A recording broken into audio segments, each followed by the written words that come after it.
Hi, thanks for joining us for the Family Plot, Gardening in the Mid-South. I'm Chris Cooper. Spring is coming and it's almost time to plant a garden. Today we're going to talk about how to plan one. Also, we're going to see how to grow potatoes. That's just ahead on the Family Plot, Gardening in the Mid-South. Production funding for the Family Plot, Gardening in the Mid-South is provided by the WKNO Production Fund, the WKNO Endowment Fund, and by viewers like you. Thank you.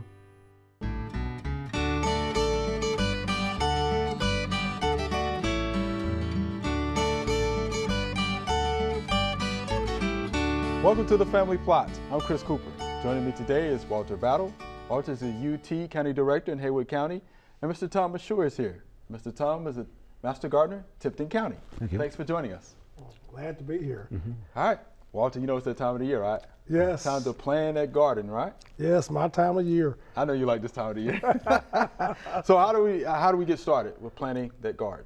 Well, first I would like to just point out that some people always ask questions about when to plant, what to plant, and all that. Right. And there are some nice little tools out there to help you. The first tool I want to talk about is these type of calendars that you see here that you can pick up at feed stores, or if you live in an area with a feed store, or even a funeral home. Now, you know, you can go by the funeral home and talk about planting. They'll plant you, so you gotta look at that. But anyway, it's basically the almanac type calendars. Some people have a lot of fun planting by the almanac and all of that, and have a lot of fun with it. So, you know, but we can't recommend these as a professional per se. But this other one I can. Oh, yeah, and this is probably one of the best tools that I've ran across in a long time, that the University of Tennessee Institute of Ag have developed a Tennessee home vegetable garden calendar for 2018. And it even breaks it down into the regions, because you know our state is basically three big grand divisions, and it tells you what to plant, when to plant, just all types of little tidbits. So weather dates, all of that in there. So that's a very good item to have. Yeah, it's the ultimate cheat sheet. Yes, it is. Yes, it is. Yeah. But getting back to planting the garden, there's basically four big reasons why you should plant a garden. First, of course, is site selection. You want to make sure that you pick an area that's going to, have sunlight for at least 6 hours, a minimum of 6 hours. Most vegetable crops really like at least 8 hours, really 8 hours of sunlight to really produce well. Also, you want to get a site that has a southern facing slope, because that will warm up quicker than a northern facing slope. So you can plant quicker in that ground. And also you want a site that's near the home where you can kind of manage it. You know, you don't have a lot of garden hose stretched all across the backyard or whatever. So, you know, you have it there nearby, and also just having it close at hand, I think also help with predator prevention, because, you know, obviously, if the garden's closer to the house, deer tend to stay away from just right up next to the house. You know, they'll kind of stay away from there. So you kind of helping yourself out in that regard. Another reason that having a plan, it's going to help you decide what to grow. You need to, by having that site, you may understand that I may be limited. I may have homes shading my entire yard on each side of me. You know, we have some of these homes there that are built so close together. Or you may be near a tree line or a shrub line or whatever. So you need to make sure you can plant plants that can tolerate that competition with those shrubs or whatever. And also you may want to grow a few more beans in those shady areas, because they can handle the shade. Also, if you're near a lattice or something like that, like I have by my deck, I can plant pole beans because they can run up the lattice. You can also plant cucumbers because they can run up and hang and they won't, rot on the ground. Make it easy to pick too, yes, yes. And also, you can also set up that crop rotation. Because you can, where you had your beans and peas last year, by having a plan, you can come in and plant your tomatoes and sweet corn in those spots. Okay. Because those beans and peas are legume crops, which is going to fix nitrogen in the soil, and it'll be there available for the sweet corn and the tomatoes, which are 2 nitrogen-loving crops, to to have that nitrogen there. Okay. So that will work.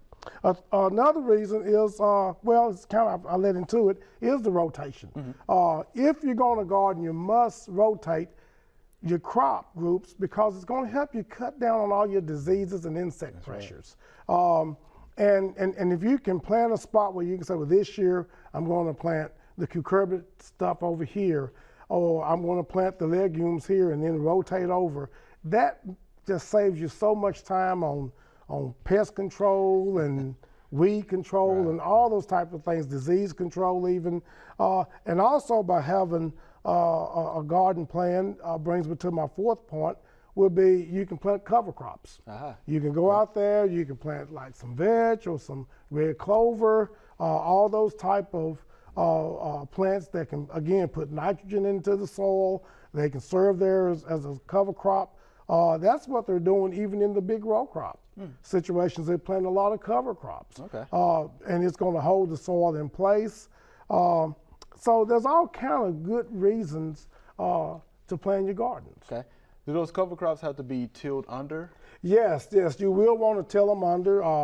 Get out there, and just chop it up and till it in and let it decay. And also if you get a good winter season or whatever, where we have a lot of freezing and thawing and freezing and thawing and freezing and thawing, that would kind of help break up some of that stuff as well, make that soil real good and fertile for the upcoming year. And what about planting some of those crops that may shade out some of those other crops? I mean, we need to be careful about that as well, right? Absolutely, Okay. because obviously if you plant some sweet corn, you don't want to have it positioned in the field where it's going, or the garden where it's going to shade out something like squash that really loves that sunlight, that needs that sunlight. You don't need that sweet corn there shading it out. Basically, you're hurting yourself, with production factors there. Okay. What are some good warm season crops to plant, of course, after you get those cool season crops out? Yes. Oh, well, of course, your squash, cucumbers, sweet corn, your sweet potatoes, okra, which is everybody's favorite. Right. Well, it's my favorite. So, all those types of crops, can be planted. Okay. Once your cool season crops out. And that's another reason you do plant a garden, because you can plan to have your cool season crops as well as your warm season crops. Okay. And again, some of those crops that you just have to harvest once. That's right. What are some of those? Okay, like, and I know you just named a few, but that's right. You obviously sweet corn, sweet potatoes. You harvest that once. A watermelon, pretty much. Okay. Once they're that's it. They don't grow anymore. Those are the type of crops that you want to put. Where you understand we're only going to come in there one time. Right. You want that in the area that's not going to be, I guess, conducive to a lot of traffic and whatever, because they like to be left alone. Particularly things like cantaloupes and. They just like to be left over there. They don't want you bumping all up against those vines. Right. So therefore, you're not, damaging them by going in. They only harvest it once. Once. Okay. Now let's back up for a second. What about that soil? What about that soil test? Yes. Make sure you get the soil test. We really prefer you to do it in the fall because just in case if you need to add some lime to the soil, you can put that down in the fall, because calcium, it usually takes it about 4 or 5 months before it's made available for the plant to take up. So if you can put it down in the fall, you're in better shape. Okay. And also you can add your organic matter there in the fall or throughout the winter, and have that manure and that mushroom compost that people buy and everything. Right. You can have all that stuff being worked in, tilled in. The earthworms will be going to work and taking care of business. And come March or April or whatever, when you start planting, there you go. Ready to go. You're ready to go. All right, quickly, what about using fertilizers? When should we fertilize? Well, you basically fertilize. You can fertilize at planting to kind of get things, up and going. And then a lot of soil tests will tell you to come back and add, you know, some nitrogen later on in the season, particularly something like tomatoes and sweet corn. They like to have that additional nitrogen applied later on in the season to go ahead on and bump out those yields and make you have a lot to give away. And that's according to the soil test. That's according to the soil test. Walter, we appreciate that. Good information. Yes, sir. All right, thank you, sir. There are a number of gardening events going on in the next couple of weeks. Here are just a few that might interest you.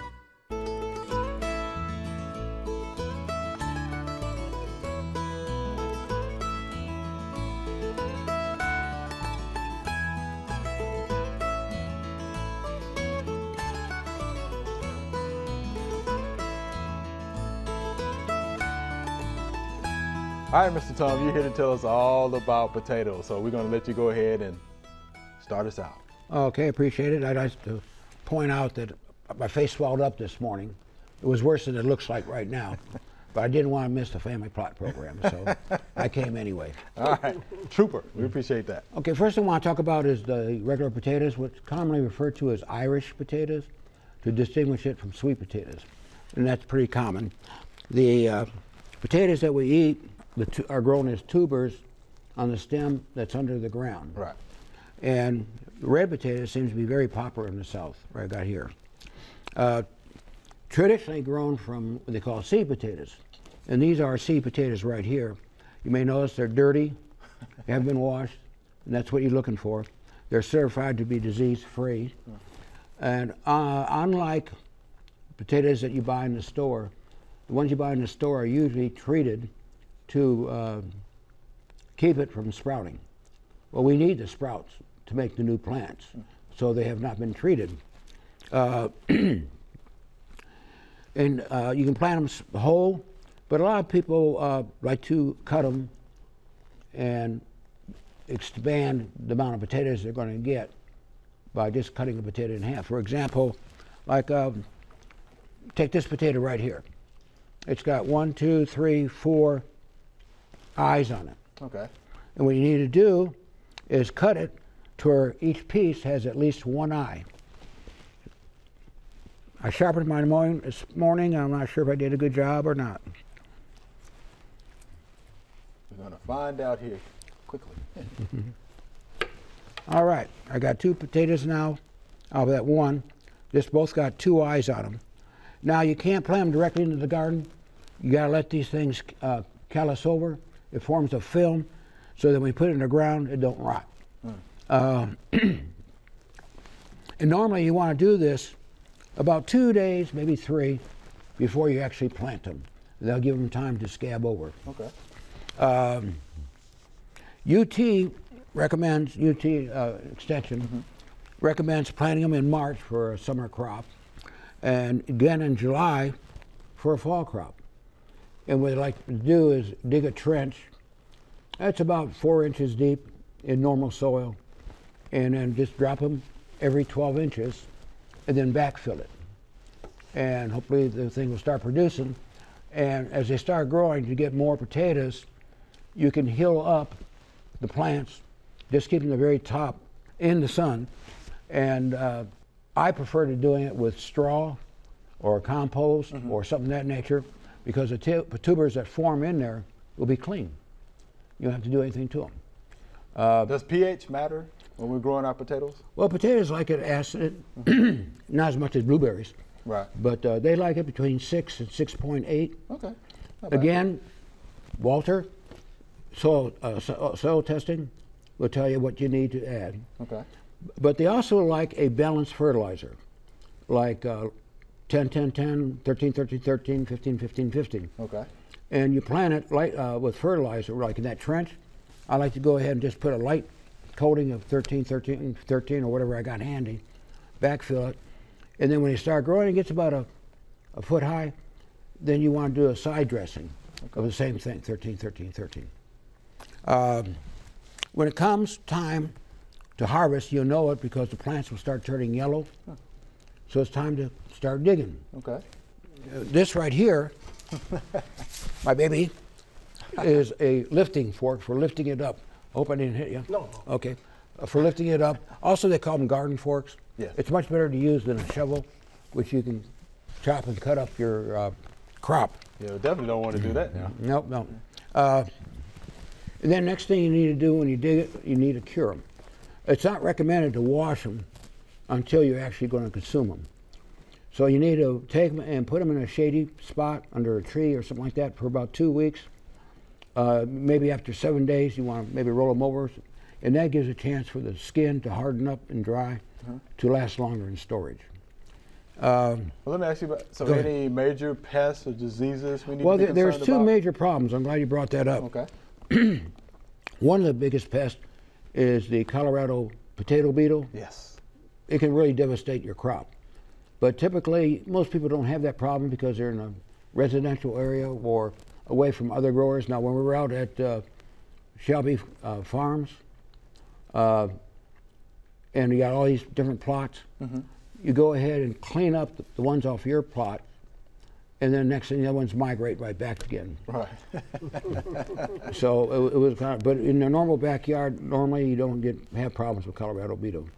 Also, another point to bring up is green potatoes that got green on them, throw them in a trash can. Okay. They contain a toxin, and even if you take your peeler and peel it off, you only remove about 40% of it. So in the trash it goes? In the trash. All right. Do not pass go, do not collect Right in the trash. All right, let's talk a little bit about sweet potatoes. Okay, sweet potatoes. By the way, the regular potatoes are a cool weather crop. Okay. Sweet potatoes are a warm weather crop. Good. Sweet potatoes, do not want to get them confused with yams. They are totally different. The only thing they got in common is they're root crops. Sweet potatoes come from a tropical atmosphere, like from South America, Central America. Yams come from Africa and South Asia. And the yams, first of all, have a really dark skin, almost black. Okay. And they can grow 7 feet long, 150 pounds. Wow. Okay. Which is more than I can eat in breakfast. Okay. Sweet potatoes are not related, like I said, to the Irish potato. The Beauregard sweet potato is pretty much the ones you get at the store. Right. They're the most popular. And I know, Walter, I know you mentioned that a lot. You talked about sweet potatoes. Beauregards. Okay. They are frost. Sweet potatoes, again, is a warm crop. They are frost sensitive. Okay. So you want to wait, unusually until April, even in May, to plant them. Now you plant them from slips. Okay, and you can grow your own slips, but usually you just go ahead and buy them. When they show up, they're ready to go. And again, you plant those about 8 feet apart. The slips are just a stem with some leaves on it. And you plant those, like I said, about a foot apart. And again, the old digging tool helps list them. And they're a great, like I said, a great summer crop. Okay. We appreciate the information about potatoes. Oh, and one other thing too about sweet potatoes. Okay. Stay away from nitrogen. Okay. Otherwise, you'll have a garden full of vines in your lawn. So you want high phosphorus, high potassium. Like this bone meal has got high phosphorus in it because it's a root crop. All right. Makes sense. Thanks for pointing that out. Appreciate that.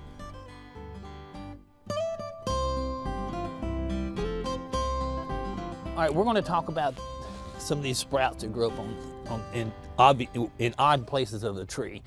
This is a water sprout. Some people call them suckers, but suckers actually grow from the root system out of the ground, and water sprouts grow off the branches of the tree.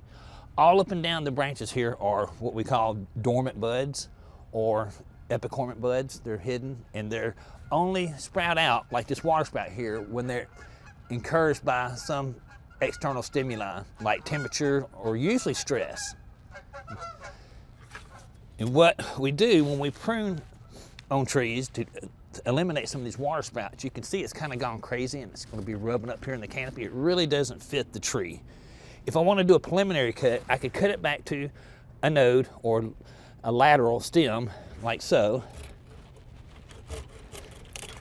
and we could subordinate that stem. And this year we're going to utilize the foliage that comes out on these, where these buds are, to produce more energy for the tree, and then next year we'll eliminate the whole thing. But today I'm going to show you how to properly eliminate a cut of a water sprout.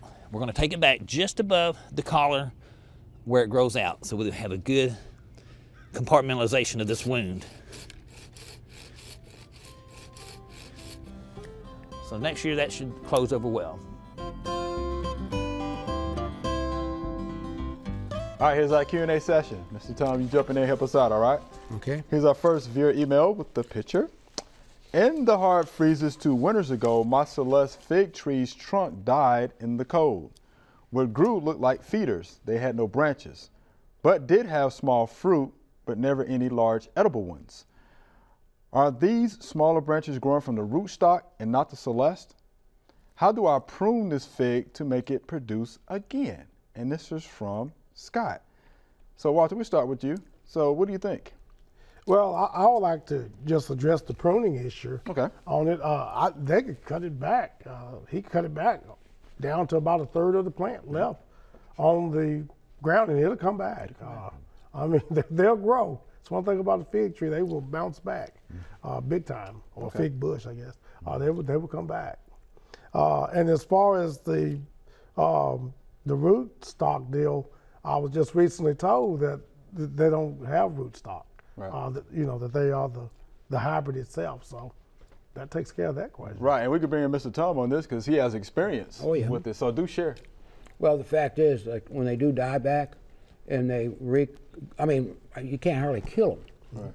Right. They will come back and they will ultimately produce.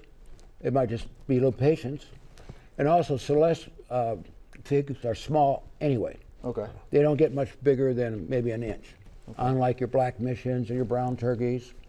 So that's normal for them. Right. All right, here's our next viewer email. What are those trees with white blooms all over them in the woods? And this is from Miss Elizabeth, Byhalia, Mississippi. You see them all the time, Walter. What are those? Well, I call them Bradford pears gone wild. It's basically wild pears. Yeah, that's what it pretty much is. Pretty much what it is, it's due to cross-pollination between the different caulery pear varieties. That's what that is. When you see them out in the field, out in the countryside, there's a lot there in Shelby Farms. They have the glossy green leaves, right? But here's the deal. They have the 4 to 5 inch thorns. Yes. And some of them actually have a little fruit. And of course, guess what? The birds eat the fruit. So they're going to deposit those seeds and make dense plantings all over the field and countrysides. And a lot of places, like for example, Alabama has declared the Bradford pear as a invasive plant.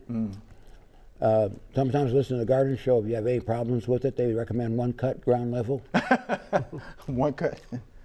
But yeah, it is a nuisance plant, and it's also very brittle. Yeah. The limbs break quite readily. Thus, if you're thinking about planting them because they're so pretty in the spring, don't.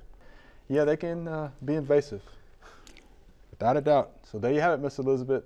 Okay, those will be those wild Bradford pears, all right, or wild caulery pears. All right, here's our next viewer email. Oh, what is the best way to kill pigweed growing in the garden? This is from Richard via YouTube. That old pigweed, and we know farmers. Yes. It are struggling trying to control pigweed. I mean, and without a doubt, it has been the game changer in production agriculture. How about that? Because it is resistant to glyphosate. It's also getting resistant to other the PPO type of herbicides. It's just a major problem. Right. And in the home garden, I would just tell you, I just pull them up. That's just what I do. I pull them up. That's pretty much the answer to it. Right. And if you can put down trifluralin, once you plant, as a pre-emergent type herbicide.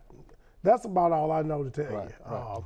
Because it is on the label for cream. That's right. It is. It's on the label. Right. So that's the only way I can just tell you how to control it. But it is really it is the #1 problem facing agriculture today. It's amongst the tops. Right. Along with the honeybee decline and pigweed. Deep taproot system. Deep taproot. Yeah, so don't break it in the ground. Yes. Yeah, you got to get all of it out.